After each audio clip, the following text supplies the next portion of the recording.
You are listening to Digging In Podcast, presented by Rooted Wealth Advisors.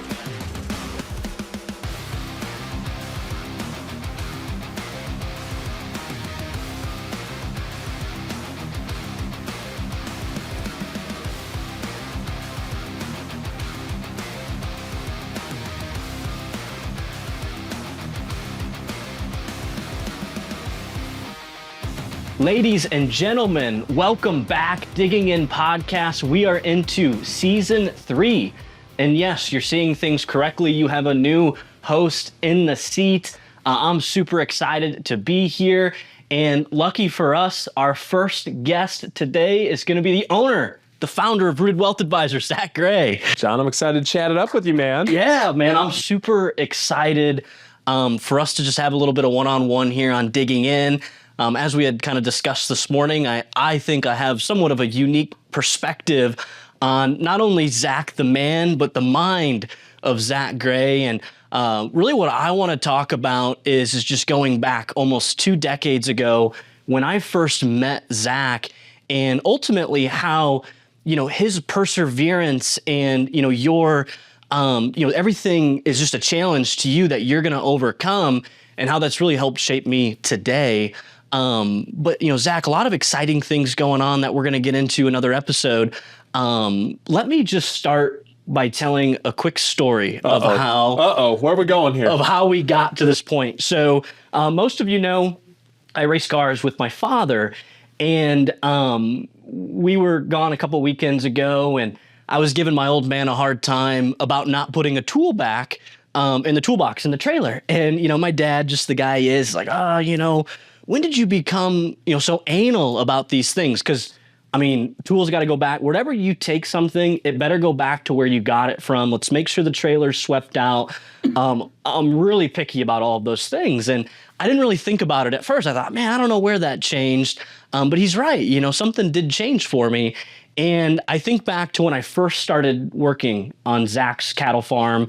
Once again, almost 2 decades ago, I was a 15-year-old kid at the time, and I look at this farm, and the landscaping's beautiful. Even the barn, right? Most barns are going to be dirty for the most part. It was meticulous and spotless. And if I'm just being transparent, Zach, Zach's like, look, you see this? It's going to stay that way moving forward. My first question for you, Zach, is like, let's take us back way before that day. And not only where did you find kind of a knack for just being organized and meticulous with things, but one of the other things that I appreciate about you so much is that whatever it takes attitude that you have. And as I mentioned, if there's a concrete wall in front of Zach, I'm going to put everything on Zach that he's going to find a way to get through it. So just take us back. Wow. Well, I didn't know we were going to really start there, John. But yeah, let's go back a few decades. And I'm glad that it's rubbed off. There's no question that when John's in a meeting, I know that he's going to follow all the steps in our process. He's going to look the part. His language is going to be on point. The respect for a prospect is going to be there.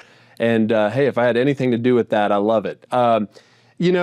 So I grew up in a family where my father was really meticulous about certain things.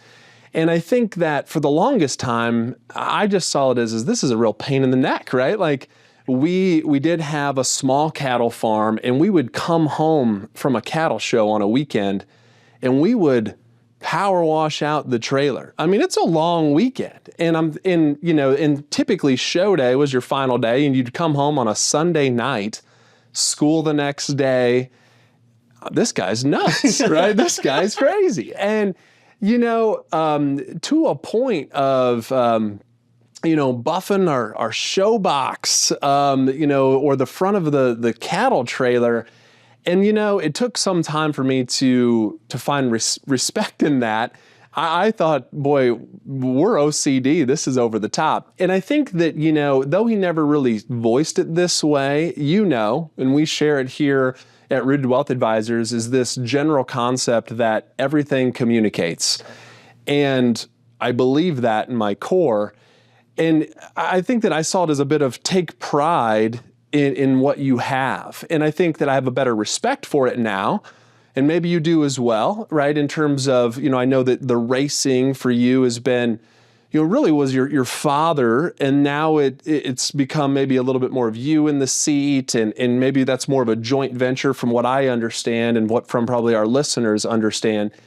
And I think that, you've heard these old adages like, if you want it done right, just go do it yourself. No one's going to treat your vehicle like you're going to treat your vehicle. No one's going to treat your home like you're going to treat your home. And while there's probably some give and take on those comments, the truth of the matter is most of the time that is true.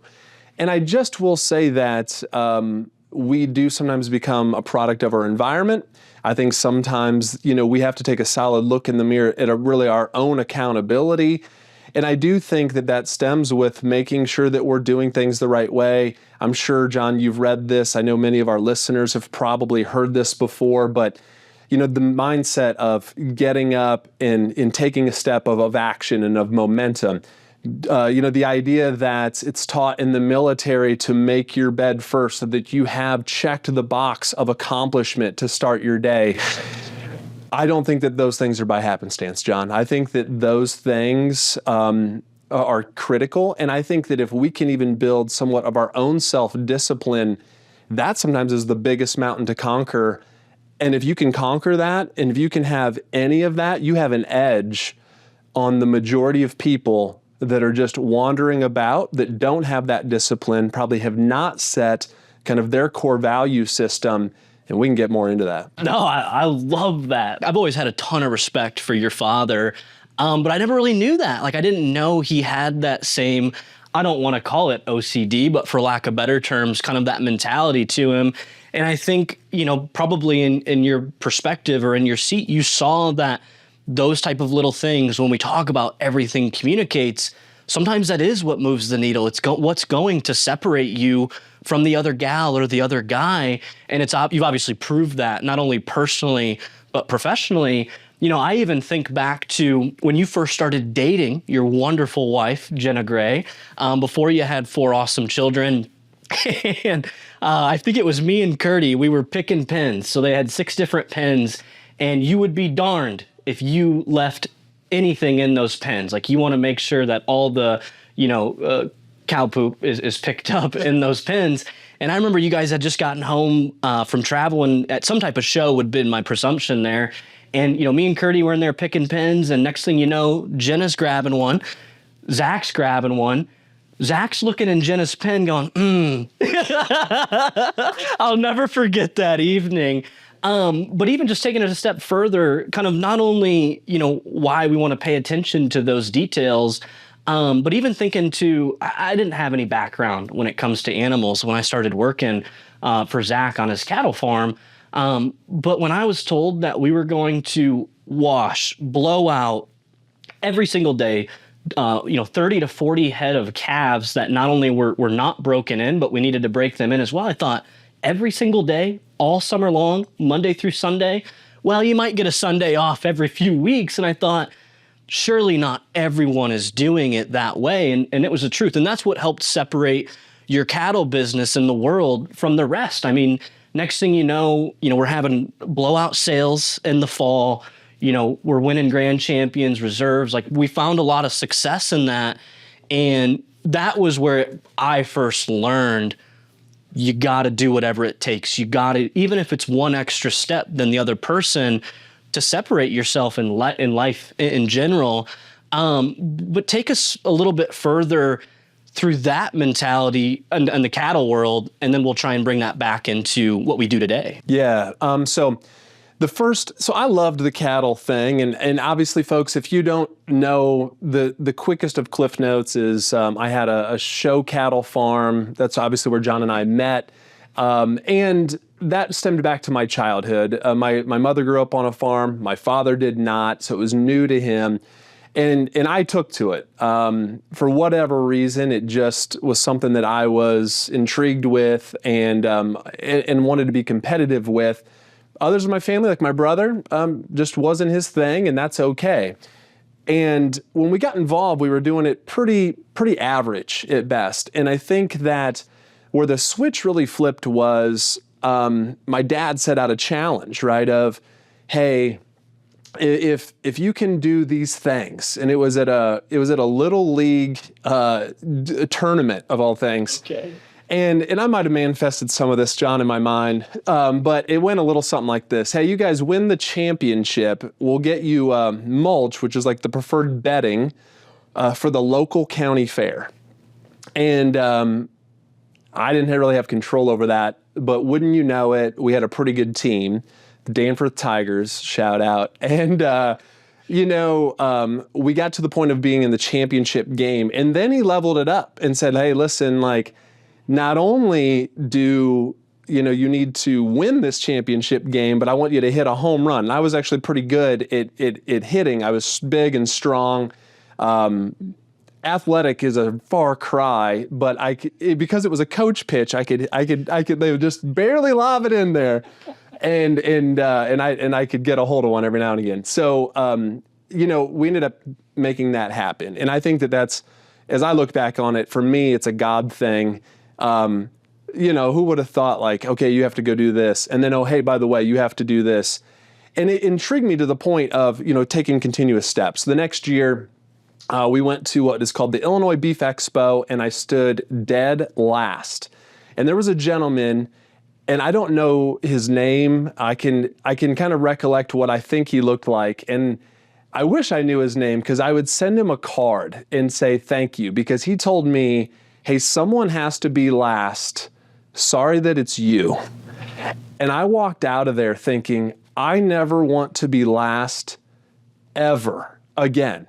And in the fact that he highlighted it was something that really drove me. And so fast forward, we had some successes. I think it's also a God thing. We didn't have cattle that were all that grandiose. We had one that we did raise shortly thereafter that was reserve grand at our state fair. And that really started to kind of spark and get this thing steamrolling. You combine my competitive drive, my mother's love of agriculture, and my dad's, wanting to set kind of a high bar. I think it was a good environment. That led to football. And for me, I could see that the hard work could pay off. And so that would be the other challenge to anyone listening to this, is just be thinking about, putting in the extra rep, like the one more, which is a little bit of everyone else is going to wash their set of baby cattle that they're going to sell 5 days a week, and we're going to do it 6 and maybe 7. And that all said is that, what I found was before I even went and played high school football, I went to a camp. And everyone's like, why would you do that? You don't even understand the game. And that's essentially why I did it. It's because I didn't understand the game. And I think that looking back on it, and in the moment, I think it was a little bit that way as well, but I was the only freshman that played on the varsity team. And some of that had to do to size and so on, which I can't control. But that then led down a path. And before my junior year of school, I had a minor accident, lost a lot of weight, so on and so forth. And I went from being ranked as a high school kid, which there's a lot more of that happens these days than there was back 20 some odd years ago, to not, primarily just because of size and so on and so forth. And I took that also as a challenge, and it worked out well. I ended up going to the University of Illinois on a full scholarship and so on and so forth. Yet another cog in the wheel, right? So now I'm playing amongst what for me was really kind of the elites. The year before, they were a Big Ten champion, and nonetheless, getting to play football there was always a dream. And there was a lot of hurdles along the way, ending with some back surgeries. But the point of this story is that I think that there's a little piece of me that quit in that moment. And I would challenge once again everyone that would be listening or intrigued by the idea of kind of self-growth to take the challenge and to not quit. Because what I know about that is that it set me off on a trajectory of trying to fill a void, which is a bit of the cattle farm. I went and built that cattle business after 3 back surgeries in my senior year of college because I needed to fill the gap of what football was for me. It also was a place where I could thus compete And if we were going to do it, we were going to do it well. And I think that what I found was playing football with a lot of great guys that went on to play in the Professional Football League and so on and so forth. We had some really bad years. And it was intriguing to me to watch us have a bad year and then watch that guy go out and train for the draft. And in 3 months, level up his game in an incredible way. And the reason I say that is, and I think that you see elite programs, it does not matter if we're talking show cattle, if we're talking racing, if we're talking athletics, you see those programs continue to be elite because of the bar and the standards that they set. It's our belief, and I tell my children, you will fall to the level of your standards.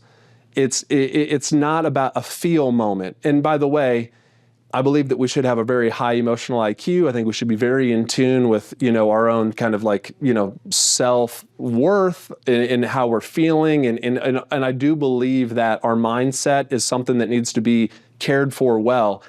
But I just would say that that's a bit of the journey that gets you to a point of saying, John, we need to set these high standards and do our best to live up to those standards. And even today, I love show cattle. I still check it out all the time. I've had to step away from that business, coming to a point in my life, you mentioned my 4 kids, family. It became a question of, if I can't play at the highest of level, I really don't want to play. And I think that that might sound a bit crude to anyone that's out there listening, but I do think that there's some self-truth in that. And that's okay, even in terms of seasons. If you're a father or mother, being the best mom or dad that you can be, there's absolutely nothing wrong with that. You might have to put some things on hold or on a sideline.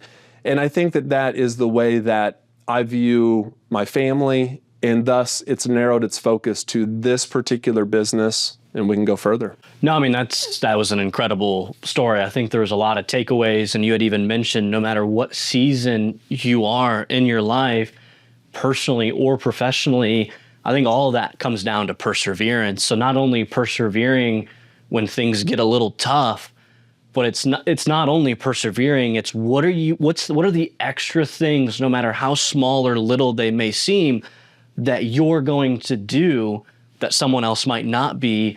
And I think that's incredible. I think there was a ton of takeaways there. And, as we start to bring that into Rooted Wealth Advisors today, I think what our viewer or what our listeners should also understand is that standard of excellence, that bar is set high here as well when it comes to what are we doing to help our clients. What are we doing to help our prospective clients? This value proposition, I think, is getting thrown around a lot more in the industry. So when you start to think value, in my opinion, slight bias here, I don't see there being any other firm that's setting the value bar higher than what Rooted Wealth Advisors is. And that's because of you, Zach. So I think that's amazing. And even in addition to that, right, in an industry that's real fast and, things of that nature, for our firm, specifically you, the advisors, Samantha, Hilda, everyone on our team, to take the time to really get to know our clients and share that relationship with them where they feel like family, it's pretty incredible. And it's just an amazing thing to be a part of. Look, I think this has been a great conversation, and I genuinely think it's one that we can take even another step further in another episode. But for now, please know, Digging In podcast sponsored by Rooted Wealth Advisors. If you'd like to chat with myself, maybe another advisor on our team, give our office a call. It's 866-766-8332, or maybe visit our website, rootedretirement.com. We will see you soon on another Digging In episode.